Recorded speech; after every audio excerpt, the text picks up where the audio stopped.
সাগৰত বিলীন হৈ আছে। আজি আমি ডক্টৰ সুবলা পাঠক বাইদেউ পৰিচালিত আৰাধনা আসাম ভোগ ষ্টুডিঅ'টো আমি সুখৰ অংশীদাৰী হৈ শ্ৰদ্ধাৰ শিল্পীগৰাকীলৈ শ্ৰদ্ধাঞ্জলি যচাৰ অৰ্থে আমি ইয়াত আজি সকলোৱে উপস্থিত হৈছোঁ। আমাৰ এই শ্ৰদ্ধাঞ্জলি অনুষ্ঠানৰ আজি আমি প্ৰথম কাৰ্যসূচী হিচাপে আমি এগছি পংক্তি প্ৰজ্বলন কৰি তেখেতলৈ শ্ৰদ্ধা জনাম আৰু এই পংক্তি প্ৰজ্বলন কৰিব আমাৰ এই মঞ্চৰ সদস্য মাননীয় নিৰুপমা শৰ্মা গোস্বামী বাইদেউক আমি পংক্তি প্ৰজ্বলন কৰিবলৈ অনুৰোধ জনাইছোঁ।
শ্ৰদ্ধাৰ শিল্পীগৰাকীক আমি শ্ৰদ্ধাঞ্জলি জ্ঞাপন কৰিম। শ্ৰদ্ধাঞ্জলি জ্ঞাপন কৰিব ডক্টৰ সুবলা পাঠক বাইদেৱে।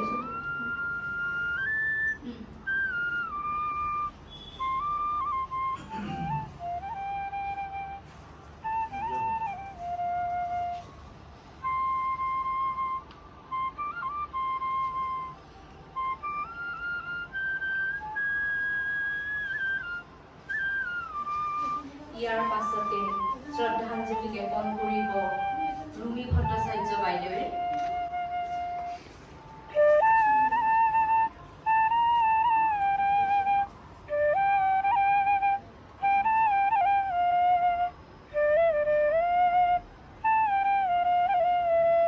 ইয়াৰ পাছত শ্ৰদ্ধাঞ্জলি জ্ঞাপন কৰিব পাপৰি কলিতা বাইদেৱে।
এই অভাৱনীয় পৰিস্থিতি, এই অপ্ৰত্যাশিত পৰিৱেশৰ বাবে আমি এগৰাকী শিল্পীক হেৰুৱাই যি আমাৰ সুখ সাগৰত আমি বিলীন হৈ আছো, আমাৰ শ্ৰদ্ধাঞ্জলি জনালোঁ।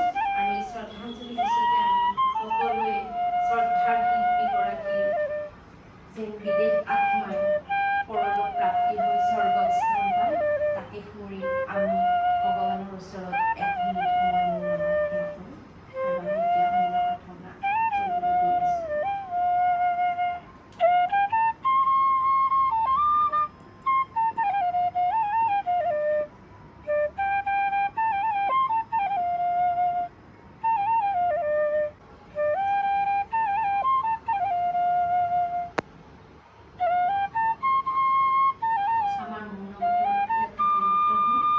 ইয়াৰ পিছত আমি শ্ৰদ্ধাৰ শিল্পীগৰাকীলৈ শ্ৰদ্ধা জনাই আমি এই আৰাধনা আছাম ফক ষ্টুডিঅ'ত আমি আজি 52 গছি চাকি জ্বলাবলৈ আমি প্ৰস্তুতি লৈছোঁ। আৰু এতিয়া আমি এই 52 গছি চাকি জ্বলাবলৈ আমি আৰম্ভ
এয়া মোৰ শুভকামনা। লাহে লাহে আঁতৰাই ল'লে মই মোক তোমাৰ পৰা। কিনো হ'ল সপোনেই হ'ল সাধনা আজি যে আধৰুৱা হ'ল। মন যায় মন যায় মন যায়। 90 দশকৰ সময়ত যেতিয়া আমাৰ মাতৃভাষাটো যুৱ প্ৰজন্মই প্ৰায় পাহৰিয়ে পেলাইছিল, সেই সময়ত জুবিন গাৰ্গে তেওঁৰ গীতেৰে গানেৰে যুৱ সমাজৰ মাজত এই মাতৃভাষাটো যোগাই তুলিছিল আৰু অসমীয়া যুৱ প্ৰজন্মক মাতৃভাষাৰ প্ৰতি আগ্ৰহান্বিত কৰিছিল। অসম্ভৱ জুবিন গাৰ্গ নামৰ এটা সত্তা, এক প্ৰতিকূল পৰিৱেশৰ মাজত তেওঁৰ জন্ম হৈছিল। এক প্ৰতিকূল পৰিৱেশে তেওঁ অসমীয়া জনজীৱনক গতি দিছিল, প্ৰতিষ্ঠাপকক প্ৰশ্ন কৰিছিল, মানুহক সুধিছিল। বঞ্চিত শিল্পীক তেওঁ সুধিছিল। ডক্টৰ ভূপেন হাজৰিকাই সৃষ্টি কৰা এক ব্যতিক্ৰমী যাযাবৰী পৰম্পৰা তেওঁ সম্প্ৰসাৰণ ঘটাইছিল। এক অসাধাৰণ প্ৰতিভাৰ গৰাকী জুবিন গাৰ্গ। মৃত্যুৰ পূৰ্বে তেওঁ অমৰ, মচ খাব নোৱাৰা স্মৃতি, সংগীত সাগৰ আজি সাগৰতেই বিলীন হৈ গ'ল। নমস্কাৰ।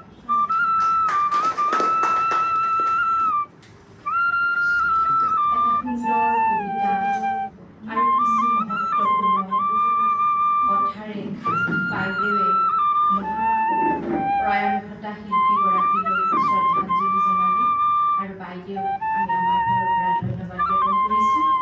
ইয়াৰ পিছতে আমি সন্মানীয় ভট্টাচাৰ্য বাইদেউক দুআষাৰ ক'বলৈ অনুৰোধ জনাইছোঁ।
ভাষণৰ পৰিৱেশ নহয়, তথাপিও শিল্পীগৰাকীলৈ শ্ৰদ্ধা জনোৱাৰ বাবে আমি দুটা কথা সোঁৱৰিছোঁ মাথো। আজি এই মঞ্চত আমাৰ এগৰাকী ছাত্ৰ মৌচম হালৈয়ে এই মহান শিল্পীগৰাকীৰ ওপৰত এটা কবিতাৰে শ্ৰদ্ধাঞ্জলি জ্ঞাপন কৰিব আৰু মই মৌচমক ইয়ালৈ আহিবলৈ অনুৰোধ জনাইছোঁ।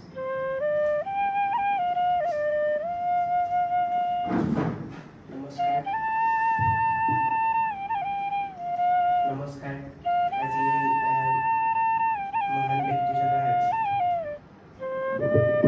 স্মৃতিৰূপে মই এটি কবিতা আবৃত্তি কৰিবলৈ ওলাইছোঁ। কবিতাটিৰ শিৰোনাম প্ৰাণৰ জুবিন দা। কিয় গুচি গলা প্ৰাণৰ জুবিন দা, আমাক নিথৰুৱা কৰি, তুমি অবিহনে আধৰুৱা হ'ব গীতৰ মালাধাৰী। তুমি আজি সেই সংগীত, তোমাৰ আজি সেই সংগীত দি হ'ল বাস্তৱায়িত, য'ত গাইছিলা তুমি মন হেনো তোমাৰ আকাশখনিত গাত ল'বৰ, মন হেনো তোমাৰ সমুদ্ৰতলিত ধুব। তুমি গান গাই আমাৰ অসমীয়াৰ পৰিচয় দি শৰীৰা কৃতজ্ঞ আৰু ওলাবনে অসম ভূমি তোমাৰ দৰে সংগীতজ্ঞ। আছিলা তুমি অসমৰ সাৰ্থক, গাইছিলা প্ৰেমৰ সুৰ আৰু ওলাবনে তোমাৰ দৰে সংগীতৰ বীৰ। তুমি যে নাথাকিও আমাৰ মাজত আছা, মহান বীৰবোৰ যেনেদৰে অজৰ অমৰ, তুমিয়ে হবা আমাৰ মনত অমৰ গীতৰ পৰ। যদি হ'ল হয় চিনাকি লৈ দিলে হয় সঁহাৰি এবাৰ হ'লেও, কিন্তু অচিনাকি সমুদ্ৰই চিনি নাপায় প্ৰবাহেৰে সাৱটিলে বক্ষলৈ তোমাক। য'তেই আছা থাকিবা শান্তি, আজীৱন তুমি আমাৰ মাজত গাবা প্ৰেমৰ গীত। তোমাৰ গীতৰ চহকী অৱদানেৰে সৈতে ৰাখিম সদায় মনত, গীত গাবা তুমি সদায় অসমীয়াৰ বুকুৰালত। ধন্যবাদ। শিশুৰ পৰা বৃদ্ধলৈকে সকলোৰে প্ৰাণত সোমাই থকা এই মহান শিল্পীগৰাকীক শ্ৰদ্ধা জনাই বৰ ধুনীয়া এটা কাব্যৰ সৃষ্টি কৰিছে মৌচম। তেওঁলৈ আমাৰ আন্তৰিক ধন্যবাদ জ্ঞাপন কৰিছোঁ আৰু ভৱিষ্যত তেওঁৰ উত্তৰণ কামনা কৰিছোঁ। ইয়াৰ পাছতে আমি মহান শিল্পীগৰাকীলৈ শ্ৰদ্ধা জনাই মহান শিল্পীগৰাকীয়ে বিচৰা সেই মায়াবিনী গীতটো সকলোকে থিয় হৈ গাবলৈ মই অনুৰোধ জনাম আৰু এই গীতটোৰ আঁত ধৰিব পাপৰি কলিতা বাইদেৱে। দেখা পালো তোমাৰ ছবি, ধৰা দিলা গোপনে আহি ইয়াৰ গুণ,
তুমি চালি জানা, তুমি চুলি জানা, এখালি সপোনে বাগৰ সদায়।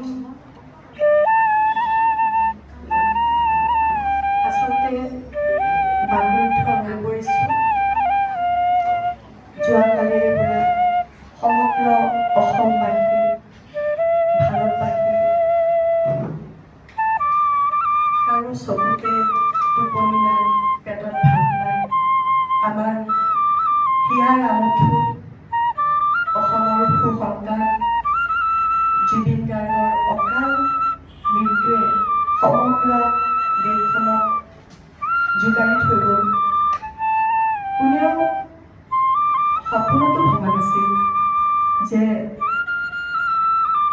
আমাৰ আগন্তুক শাৰদীয় দুৰ্গা পূজাৰ আগত এনেদৰে আমি এটা অবাঞ্ছিত খবৰে আমাক জোকাৰি থৈ যাব। আমাৰ প্ৰিয় শিল্পীগৰাকীৰ বিষয়ে সকলোৱে অৱগত, সকলোৱে জানে তেওঁৰ শৈশৱ কৈশৱ। কাৰণ কিয় আমাৰ এই জেনেৰেশ্যনটোৱে বহুত ভালদৰে শিল্পীগৰাকীক পাইছিল আৰু আমিও পাইছিলোঁ। প্ৰথম যেতিয়া গৰ্ডন ফিল্ডত জুবিন গাৰ্গ আহিব বুলি গম পাইছিলোঁ, টিকট কাটি বহুদিন আগৰে পৰা টিকট কাটি আগ্ৰহেৰে ৰৈ আছিলোঁ। আৰু তেতিয়া তেওঁ প্ৰথম গীতটো শুনিছিলোঁ, মাজুলীৰ এজনী ছোৱালীয়ে দুখ পালে। কিমান যে আৱেগ আমাৰ জড়িত হৈ আছে প্ৰিয় শিল্পীগৰাকীৰ লগত। পৃথিৱীত কিমান মানুহ আহিছে, কিমান মানুহ গৈছে, এনেকুৱা পৰিস্থিতি পাইছেনে? নাই। খুব কম সংখ্যক শিল্পীৰ লগত বা মানুহৰ লগত আমাৰ এটা আত্মীয়তা গঢ়ি উঠে, আপোনত্ব গঢ়ি উঠে। তেওঁৰ কৰ্মৰাজিৰ জীৱনত যিটো আমি সাহস পাইছিলোঁ, প্ৰতিটো ক্ষণত আমাৰ জাতিটোৰ হৈ তেওঁ থিয় হৈছিল, সাহস দিছিল, তেওঁ মাত মাতিছিল। কোনোদিনে তেওঁ কোনো ৰাজনৈতিকেই হওক বা ব্যক্তিগত হওক, কোনোদিনে তেওঁ স্বাৰ্থ নাছিলে কোনো ক্ষেত্ৰতে, নিৰ্ভীক আছিল। আৰু সেই স্বভাৱটোৰ কাৰণে সকলোৰে বহুত মৰমৰ আছিল। তেওঁ কৈছিল তেওঁৰ জাতি নাই, তেওঁৰ ধৰ্ম নাই। সঁচাকৈ আজি সমগ্ৰ আমাৰ অসমবাসীৰ লগতেই হওক, ভাৰতৰ বিশেষকৈ তেওঁৰ লগত যিখিনি বলিউডৰ কৰ্মকৰ্তাসকলে কাম কৰিছিল, আজি প্ৰত্যেকে দুখ প্ৰকাশ কৰিছিল, আমি দেখি আছোঁ। মই এটা বিনম্ৰ অনুৰোধ কৰিম আমাৰ যিখিনি ইয়াতে উপস্থিত আছে আৰু যিসকলে মোৰ এই মেছেজটো পায়, তেখেতৰ যিখিনি আদৰ্শ, যিখিনি তেখেতে কৰ্মৰাজি জীৱনত আমাক দি থৈ গৈছে, ভৱিষ্যতে যাতে আমি সেইখিনি অনুসৰণ কৰোঁ, তেখেতৰ গীতৰ কবিতাৰ চৰ্চা কৰোঁ আৰু তেখেতৰ আদৰ্শ বুকুত লৈ আমি যাতে চিৰদিননো কি ক'ম, উশাহত তেওঁ সদায় থাকিব, আমাৰ প্ৰাণত সদায় থাকিব। তেওঁক আমি বিদায় দিব কেতিয়াও নোৱাৰোঁ। তেওঁ আমাৰ বুকুৰ জুবিন গাৰ্গ আৰু সদায় জুবিন গাৰ্গ হৈ থাকিব। আজি আমি এই পবিত্ৰ ক্ষণত, পবিত্ৰ মুহূৰ্ত বুলি কৈছোঁ, তেখেতৰ হৈ আমি প্ৰাৰ্থনা জনাইছোঁ, তেখেতৰ বিদেহ আত্মা চিৰশান্তি লাভ কৰক আৰু তেখেতে সৎগতি লাভ কৰক। ধন্যবাদ।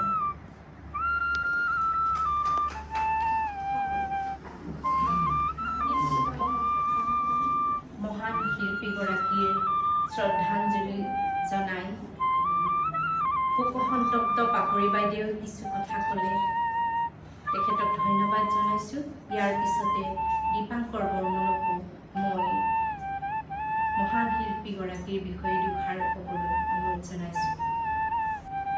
প্ৰথমতে মই নমস্কাৰ দিছোঁ আপোনালোকক। শুভলা বাইদেউ, মোক মোৰ ঘৰ একচুৱেলি ইয়াতে বালিচাৰতে হয়। মই আছিলোঁ গুৱাহাটীত, মই কৰ্মসূত্ৰে গুৱাহাটীতে থাকোঁ। বাইদেৱে প্ৰাৰ্থনা ষ্টুডিঅ'ৰ পৰা যেতিয়া এটা মানে এনেকুৱা শ্ৰদ্ধাঞ্জলি কাৰ্যসূচী কৰিছে, মোৰ বহুত অসুখ হৈছে। তথাপিও মই গুৱাহাটীৰ পৰা এই অসুখে আহি বাইদেউৰ ঘৰত পালোঁ। প্ৰথম কথা কিনো ক'ম, মই আহি থাকোঁতে চকুৰ পানী ওলাই আছে। প্লাছ মই জুবিনদাৰ ঘৰৰ আশে পাশে মানে মই ঘৰৰ ইণ্টেৰিয়ৰ কাম কৰোঁ। জুবিনদাক প্ৰায়ে মই দেখা পাই থাকোঁ, কিন্তু কেতিয়াও কথা পতা নাই বা লগ পোৱা নাই। প্ৰথম কথা আমি যেতিয়া জুবিনদাৰ মানে ঢুকুৱা বুলি শুনিছিলোঁ, মই BTADত কাম চলি আছিল। BTADত যাই থাকোঁতে মোক এজন মিস্ত্ৰীয়ে কৈছিল জুবিনদা ঢুকাইছে। মই আৰু তাক ক'লোঁ যে কিবা মিছা কথা নক'বা, এইটো কথা এইটো হ'বই নহয়। তাৰপিছত মই লগালগ মোবাইলত ষ্টেটাছ খুলি চাইছোঁ, তাৰপিছত দেখিলোঁ। তেতিয়াৰ পৰা এতিয়ালৈকে মোৰ পেটত ভাত যোৱা নাই প্ৰথম কথা। আৰু এনেকুৱা মহান শিল্পী হিয়াৰ আমঠু বা নৱপ্ৰজন্মৰ আৰ্টক কি ক'ম, এনেকুৱা আৰু আমাৰ জীৱনততো নলাই। নেক্সট মই জনাত নেক্সট জনমতো এনেকুৱা মানুহ নলাব যে তাতে 38,000 চং মানে গাইছে বা বহুতখিনি চিনেমা কৰিছে। তো কি ক'ম, মই এতিয়া কোৱাৰ হেৰিত নাই, কিন্তু জুবিনদাৰ কিছুমান ভাল গুণ মই কৈ দিছোঁ। মই শুনা কথা আৰু জুবিনদাই যিমান খাবে মানে যিমান পায় আৰু মানুহক সিমানখিনি দান কৰিব বিচাৰে। কিয় জুবিনদাৰ কোনো ধৰণৰ গুগল পে' নাই। এদিন বৰিবাবুক সুধিলে যে মোক এই স্কেনাৰ তোমালোকে যে এনেকৈ দি দিয়া, সেইটো বস্তু মোক কিয় নিদিয়া? জুবিনদাই নাজানে গুগল পে' ফোন পে' একো নাজানে। মেনেজাৰৰ পৰা বৰিবাবুৱে কৰে, যিখিনি মানে মানুহক সহায় কৰে জুবিনদাই কেছ পইচা দিয়ে বা কৈ দিলে এনেকৈ কৈ দিয়ে। মানে যোনে যায় সদায় জুবিনদাৰ ঘৰত 10-15জনটো মিনিমাম মানুহ থাকে ঘৰত এনেকৈ। তো জুবিনদাৰ মানে এনেকুৱা এজন মানুহ, যদি একাউণ্টত 50 লাখ টকাও থাকে, চবকে গুগল পে'টো যদি জুবিনদাই জানিলে হয়, সকলোকে নিজে শেষ কৰি দিলে হয়। মানে নিজৰ কাৰণে একোৱেই নাই জুবিনদাই, চব মানুহৰ কাৰণে মানে কৰি আহিছিল। আৰু যিখিনি জানো মই আৰু এদিনৰ কথা, এজন মানে বয়সস্থ লোক এজন ঘৰৰ যিটো আপোনাৰ খাৰখুলিৰ ঘৰৰ বাহিৰত মানে থিয় হৈ আছিল, মানে বৃদ্ধ মানুহ এজন। তেখেতক মাতি আনি পেলাই মানে জুবিনদাই মানে শুই উঠিছিল আৰু সেইখিনি টাইমত দুপৰীয়া 1মান বজাত আৰু তেখেতক মাতি আনি পেলাই পইচা পাতি দি পেলাই পঠাই দিছিল। এনেকুৱা হাজাৰ হাজাৰ গুণ আছে তেখেতৰ। আৰু তেনেকুৱা মহান শিল্পীৰ আৰু মই জনাত জনম নহয় আৰু আমাৰ অসমত, আৰু অসমক বিশ্বই গম পোৱা যিখিনি মানে কাম কৰিছে, মানে ক'ব ভাষা নাই আৰু কি ক'ম। অন্তৰে এতিয়াও কান্দি আছে তেখেতৰ, এতিয়ালৈকে আহি পোৱা নাই। প্ৰায় 4:30মান বজাত আহি পাব বুলি নিউজত পাইছোঁ। 4:30 নে 5টামান বজাত, 11টাত দেলহি পাব, তাৰপিছত আহি পাব। তো মই এতিয়া আৰু গুৱাহাটীত যাম, তেখেতৰ কিবা চোৱাৰ হেঁপাহ লাষ্ট বাৰৰ কাৰণে, কাৰণ আৰুতো আৰু দেখা নাপাওঁ। কি ক'ম আৰু এইখিনিয়ে কৈছোঁ। আৰু তেখেতৰ দুফাকি এনে গান অলপ গুণগুণাই দিছোঁ।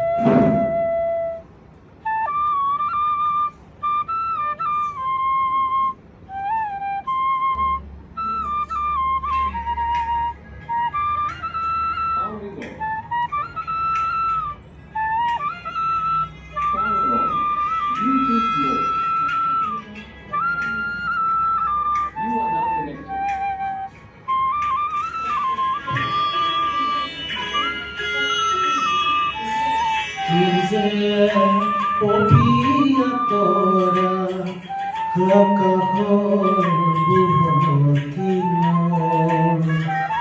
तुझे आवरी धरा ভিতরে বাহিরে তুহার গভীর প্রিয়া তুমি জিয়া সোনায় তুমি পপিয়া তোরা আকাশ বহুতি নয়। নমস্কাৰ।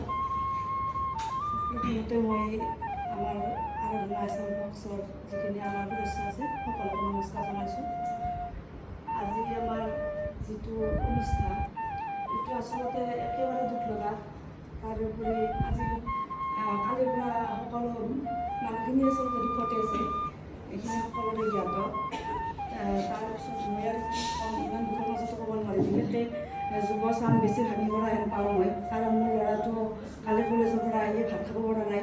বেছিকৈ মোৰ দুখ লাগিছে যুৱতীসকলৰ কাৰণে, কাৰণ জুবিন দাই আমাক যিখিনি যুৱচামক এটা আদৰ্শ স্বৰূপ, তেওঁ ইমান সকালতে আচলতে এৰি যাব লগা নাছিল, কিন্তু নিয়তিৰ পৰিহাস কোনেও নাজানে কাৰ মৃত্যু কেতিয়া আহে।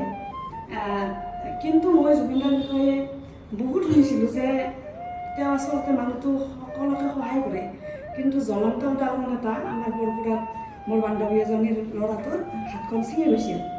তেওঁলোকে ইমান দুখীয়া, মাকে বেলেগৰ ঘৰত কাম কৰে, কোনোবাই দিহা দিলে যে জুবিন গাৰ্গৰ ঘৰলৈ গ'লে কিবা এটা সহায় পাব। তেখেতে প্ৰগ্ৰেম কৰি দেৰিকৈ উঠিছিল, উঠাৰ পিছত ইহঁতে যাই ক'লে যে ল'ৰাটোৰ এনে হৈছিল, ল'ৰাটো নিজেও গৈছিল। তেওঁ কোনো প্ৰশ্ন কৰা নাছিল, খালি চেকখন লিখি দিছে, লিখি দি ফোন নাম্বাৰটো ৰাখি দিছে, দি তাৰে পিছদিনা ট্ৰিটমেণ্ট কৰিব দিছে, আৰু পিছদিনাখন নিজে ফোন কৰি কৈছে যে ট্ৰিটমেণ্ট হ'লে পইচা লাগিব নেকি আৰু এনেকৈ কৈছিল। সিহঁতে কালি সেই কথাটো কৈ মোৰ আগত ইমান কান্দিছে, মানে এনেকুৱা এটা জ্বলন্ত উদাহৰণ মই নিজে মানে দেখিছোঁ। তাৰোপৰি আমাৰ নলবাৰীবাসীৰ এটা দুখৰ বিষয় যে মই আজি এটা ফেচবুকটো কালিৰ পৰা সকলোৱে চাই আছে, কিন্তু 29 তাৰিখে জুবিন গাৰ্গৰ এটা কোৰিয়াত এটা অনুষ্ঠান আছিল। কোৰিয়াৰ মানুহখিনিৰ কেনে লাগি আছে, আমি মানে সেইটো কেনেকুৱা অনুভৱ কৰিছোঁ, আমাৰ নলবাৰীৰ বাসীৰ বাবে কিমান দুখ লগা কথা এইটো এটা। কাৰণ সকলোৱে উৎসাহেৰে বাট চাই আছিল যে জুবিন দা আহিব, আমি চাম তেখেতক, তেওঁৰ লগত মানে নাচি বাগি গান গাম, এনেকুৱা এজন মহান ব্যক্তিৰ কাৰণে কোৰিয়াবাসী কেনে হৈ আছে, গতিকে কিমান দুখ লগা কথা। আজি আচলতে মই ক'ব পৰা অৱস্থাটো নাই। এইখিনি কৈয়ে মই জুবিন দাৰ সমস্ত প্ৰণাম জনাইছোঁ। এইখিনি কৈয়ে মই মোৰ বক্তব্য জনাইছোঁ। নমস্কাৰ। জুবিন দাৰ বিষয়ে কি ক'ম, একো ভাষাই নাই। জুবিন দা আমি শুনা জুবিন দা এনেকুৱা এজন মানুহ আছিল যে আমাক সহায় কৰি বহুত ভাল পাইছিল।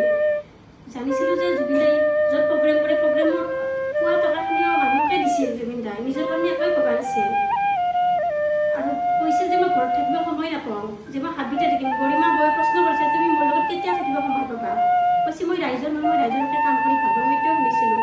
কিন্তু মই ভাবোঁ জুবিন দা আকৌ এবাৰ আহি লওক, আমাৰ মাজত আকৌ এবাৰ জন্ম লওক, এইটোৱে বিচাৰোঁ। সেইখিনিয়ে জুবিন দাৰ বিষয়ে। আজি শ্ৰদ্ধাঞ্জলি অনুষ্ঠানত উপবিষ্ট সমাজ, ৰাইজ সকলোলৈ মই প্ৰণিপাত জনালোঁ। লগতে আজি এই বিশেষ শ্ৰদ্ধাঞ্জলি অনুষ্ঠানৰ বিশেষ ব্যক্তি যাৰ হৃদয়খন বহুত বিশাল আছিল, আৰু সাগৰৰ দৰে বিশাল হৃদয়খন সাগৰতে বিলীন হৈ গ'ল। তেখেতক মই কৰজোৰে প্ৰণিপাত কৰিছোঁ। তেখেত যদি আজি কুশলী থাকক, আৰু অসমবাসীক চাই থাকক, সুখী দুখী আপদে বিপদে সকলো সময়তে যেন তেখেতে লগ দিয়ে অসমৰ এজন সুসন্তান হেৰুৱালে। যোৱাকালিৰ পৰা এনেকুৱা লাগিছিল যেন হৃদয়খনত কোনোবা মানে জন্ম দিয়া সন্তান এটা হেৰুৱাই পেলাইছোঁ। কোনোবাখিনিত যেন ইমান দুখৰ বেদনা এটা জাগি আছে। অকল মৰিল নহয়, প্ৰত্যেকজন অসমীয়াৰ মনত তেনেকুৱা ভাৱ এটা জাগিছে যে আমি এজন সুসন্তান হেৰুৱালোঁ অতি কম বয়সতে। সেই সুৰাকাৰ, গীতিকাৰ, অভিনেতা চিত্ৰনাট্যকাৰ কি বুলি সম্বোধন কৰি আপোনাক যিকোনো নাম মাতো কিয় হ'ব, প্ৰতিটো নামৰ যেন বিষাদতা আছে। এই বিষাদ হৃদয়ত আজি মানুহে গান দিছে, কিয় গান দিছে যে ৰাতিপুৱা আপুনি কৈছিল কোনোবা এদিনাখন এটা চেনেলত আপুনি ডাক্তৰ নহয়, কিন্তু ৰাতিপুৱাই প্ৰেছক্ৰিপশ্যন সমূহ পৰীক্ষাৰ ৰিপৰ্ট লৈ আপোনাৰ ওচৰলৈ মানুহ যায়। শুই উঠিয়ে আপুনি ৫-৬জন মানুহক দেখা কৰিব লাগে আৰু তেখেতসকলক আপুনি আগতে দেখা কৰি তাৰপিছতহে আপুনি জলপান খায়। হাঁহিছিল সিদিনাখন আপুনি মনৰ উল্লাসত হাঁহিছিল, কিন্তু আমি আজি সেই কথাটো বৰ কান্দিছোঁ, কাৰণ আপুনি আত্মতৃপ্তি লাভ কৰিছিল সেই মানুহবিলাকক সহায় কৰি, আৰু আজি আমি কান্দিছোঁ সেই মানুহগৰাকী আমাৰ মাজৰ পৰা অতি কম বয়সতে হেৰাই গ'ল। আপুনি য'তেই থাকক, য'তেই আছে কুশলে থাকক। ভগৱানে মৰমৰ ফণী গৰিমা শক্তি দিয়ক। আপুনি অবিহনে যেন অসমৰ ৰাইজৰ লগত তেখেতে সদায় থাকে, যেনেকৈ জুবিন আছিল। আজি আৰু বেছি কথা ক'বলৈ শক্তি নাই, গতিকে এইখিনি কৈ মই মোৰ বক্তব্য সামৰণি মাৰিম। লগতে সমূহ ৰাইজক ধন্যবাদ জনালোঁ যে এই শ্ৰদ্ধাঞ্জলি অনুষ্ঠানটোত আহি তেখেতসকলে আৰাধনা আছাম ফক ষ্টুডিঅ'ৰ চোতালখন বহুত বিশাল কৰিলে। ধন্যবাদ। কিমান মহান উদাহৰণ আজি আমি এই শ্ৰদ্ধাঞ্জলি অনুষ্ঠানত দেখিবলৈ পালোঁ, কিমান শুনিবলৈ পালোঁ। কিমান মহানতা থাকিলে এগৰাকী মানুহে ইমানখিনি কৰিব পাৰে, মানুহক সহায় কৰিব পাৰে, দান কৰিব পাৰে। তেওঁ অকল শিল্পী, সংগীত শিল্পীয়ে নাছিল, সংগীতজ্ঞই নাছিল, তেওঁ আছিল কৰ্ণ, দানৱী কৰ্ণ। গতিকে সেই মহান শিল্পীগৰাকীক হেৰুৱাই আমি কি হেৰুৱাইছোঁ সেয়া আজি উপলব্ধি কৰিছোঁ, আৰু মহান শিল্পীলৈ আমাৰ অন্তৰৰ সমস্ত হিয়া উজাৰি